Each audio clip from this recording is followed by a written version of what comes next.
Why do some kids with Tourette's experience echolalia? Imagine hearing a child repeat words or phrases they just heard, almost like echoing a sound in a canyon. This involuntary repetition is called echolalia, and some children with Tourette syndrome experience it.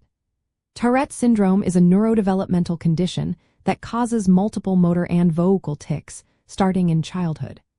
Vocal tics can be simple sounds like clearing the throat or complex behaviors like repeating words or phrases.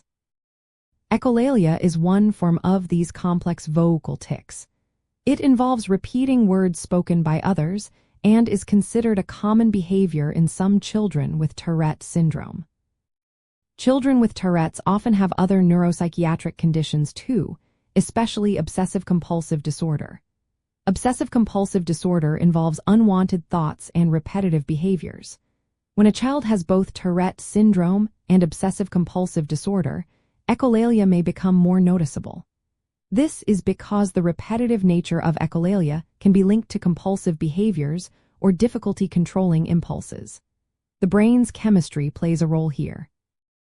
Changes in neurotransmitters, which are chemicals that help brain cells communicate, can affect movement and behavior. These imbalances, along with genetics and environment, influence how tics like echolalia develop. Stress, tiredness, or excitement can make tics worse, including repeating sounds or words. Echolalia is part of a group of behaviors called echo phenomena. These include echopraxia, which is copying others' movements, and palallalia, which is repeating one's own words. These behaviors happen involuntarily and can sometimes be misunderstood by others. For example, children might be teased or misunderstood because of these behaviors, especially in school or social settings.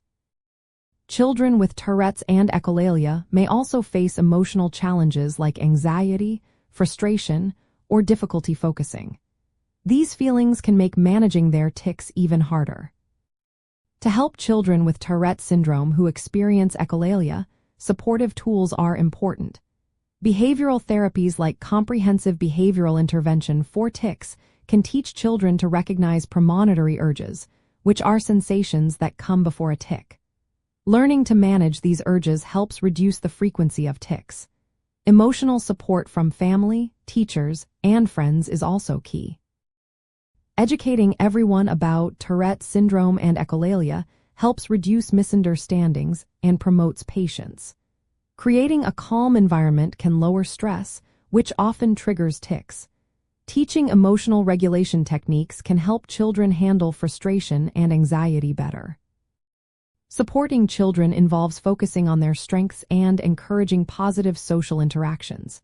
It's important to remember that echolalia is a natural part of some children's experience with Tourette syndrome. Understanding why it happens helps us find ways to support them better.